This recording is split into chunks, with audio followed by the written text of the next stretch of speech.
Welcome to this video in the landing page foundation section of the course, where I'll be sharing a very important principle with you, which I call the OAT Formula. Before we even get to the landing page elements and what should be on your landing page, let's take a big step back and think about what we're even trying to do here in the first place. Because after all, landing pages are just tools. They allow us to deliver the right offer to the right audience at the right time. And to do that, we need to make sure we're starting with a good offer. I cannot stress this enough. If you don't have a good offer, your landing pages will fall flat. A great offer is at the heart of every great marketing campaign. The landing page should be built around it. And furthermore, you need to understand your audience and make sure that what they want is what you're offering. And what you're offering is what they want. Without this, you might have a well-designed landing page and a well-written page, but it'll be tough to get it to convert. So keep this mantra in your head at all times as you work on your campaigns. Deliver the right offer to the right audience at the right time. Offer, audience, timing. OAT. This is what I refer to as the OAT formula. If we break the OAT formula down into 3 parts, let's first look at the offer. To create a great offer, here are 5 things to keep in mind. Number 1, great offers are easy to understand. In other words, they have a lot of clarity and they aren't complicated or confusing. Number 2, they are aligned with audience needs. This means you've done your research first and you understand who your audience is and what they want. They may have some form of urgency or scarcity built in. While this isn't essential to every offer, it certainly helps. Number 4, risk is minimized. If possible, make every effort to reduce risk. A good example is a 100% money-back guarantee on a product. And number 5, they're easy to obtain. Don't make your visitor jump through hoops to get what they want. If you're giving them an ebook, for example, don't put it behind a 10-question form. If you put these ideas together, you'll have a compelling offer on your hands. To see this in action, let's look at a real example of a great offer. This is a local law firm, and you can see that they have an offer of a free case evaluation. Pretty typical for an attorney. What I like about the way this offer is presented on the page is that it checks all of the boxes on what we just discussed about making a great offer. It's easy to understand. You can get help today by requesting a free case evaluation. Obviously, if you were in need of an attorney, you'd be wondering if you had a case, so getting it evaluated makes a lot of sense. You can see that it's aligned with the audience's needs. And while there's no direct urgency or scarcity tied to the offer, the word today implies that the visitor should take action right now. So there's a sense of implied urgency. As for minimizing risk, there's really very little risk here since it's free. And lastly, it's extremely easy to obtain, because all you have to do is click the button and fill out the short form to get started. This is a job well done for an offer that converts. Okay, let's move on to the second part of the OAT formula, audience. For this, we're going to create a customer avatar worksheet. Throughout this course, I'll be sharing templates and documents with you. This is the first one. And as you can see, there's a little template tag in the top left corner of the slide. So you'll be able to find a link to this template in the resources or notes section in this video. So just look below. Now let's switch over to the template now and I'll walk you through the different parts. Okay, when you click the link below to the customer avatar worksheet, you'll be able to make a copy of this Google Sheet to your own Google Drive as long as you're logged in to Google. So let's click that button to make a copy.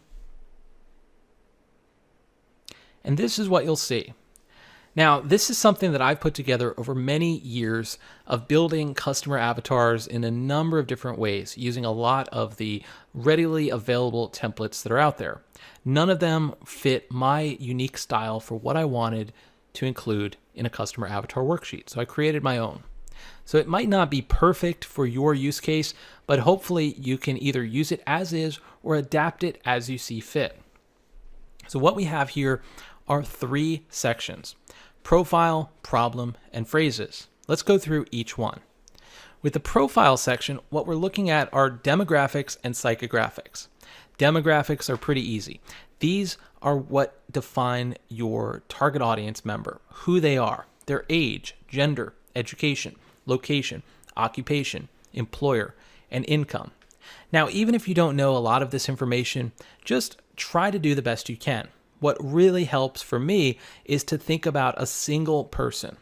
So I know it's sometimes very difficult to think of a single person in your audience, but when you do that, these types of exercises are much more effective. So think of a single person who you are trying to serve and fill out that information as best you can.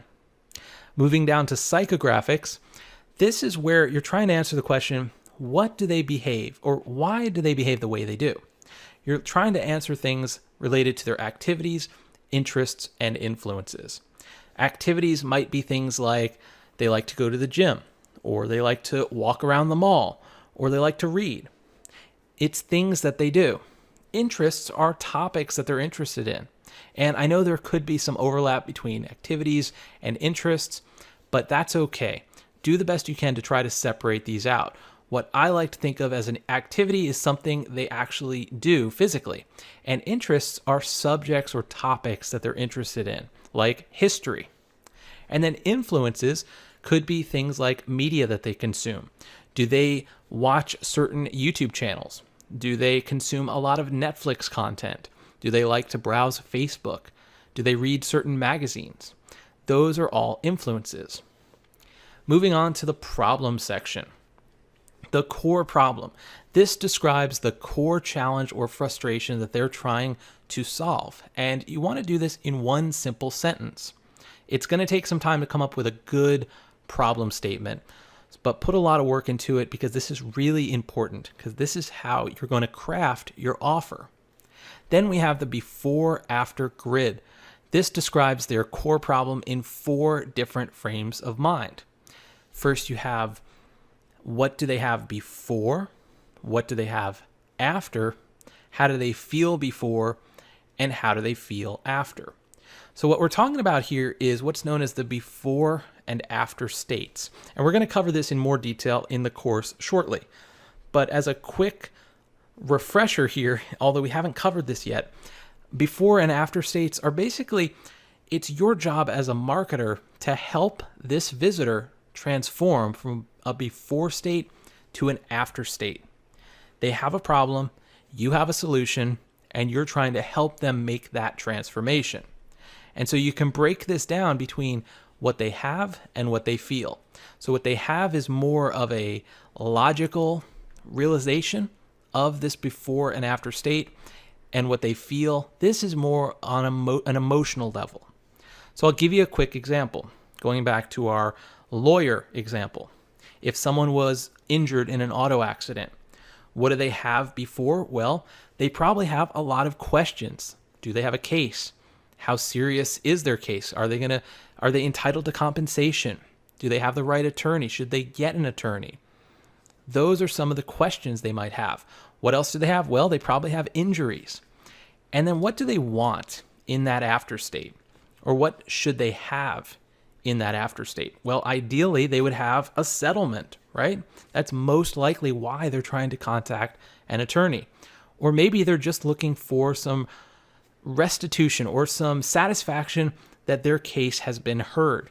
That's what they would have in their ideal after state. And how do they feel in that before state? Well, they probably feel injured. They probably feel confused.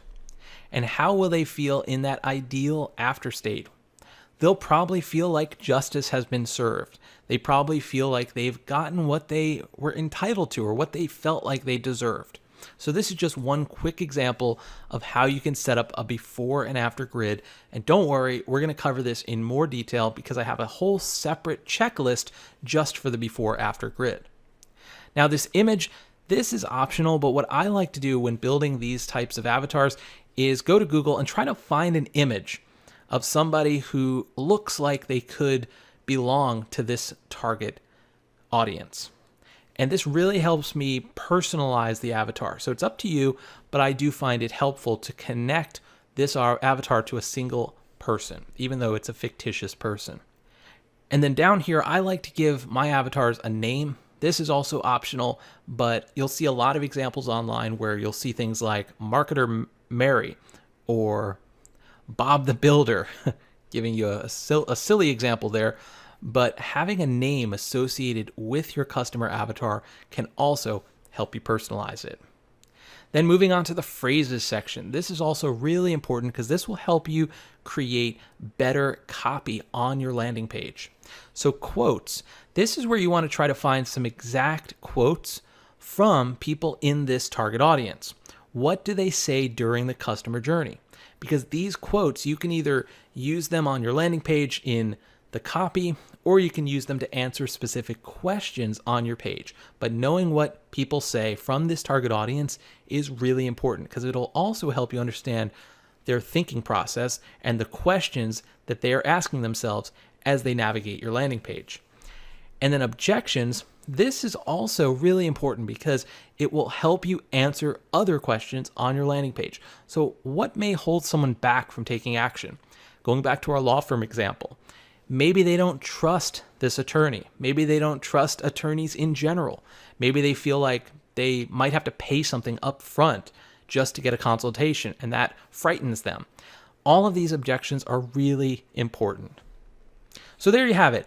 What I'd recommend doing is take some time to put together a customer avatar of your own.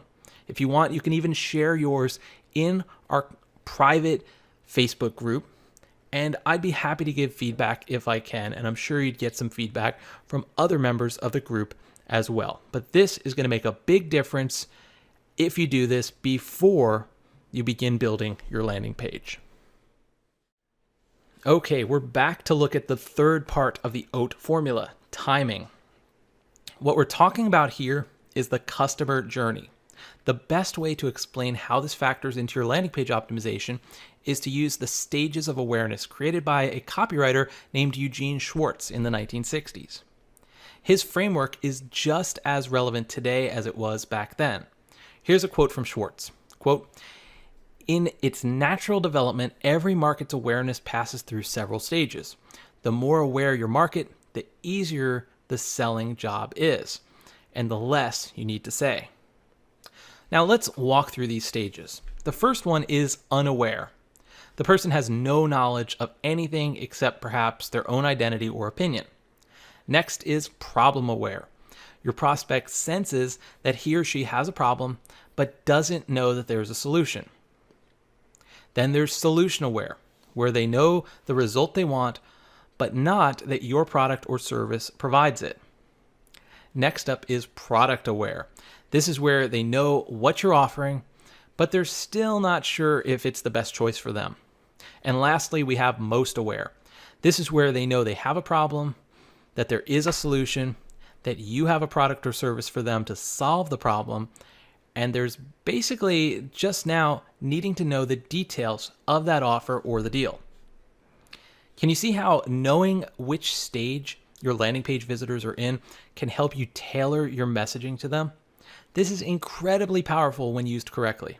If you get the timing wrong and show a product-aware message to a visitor who is merely problem-aware, you're going to have trouble.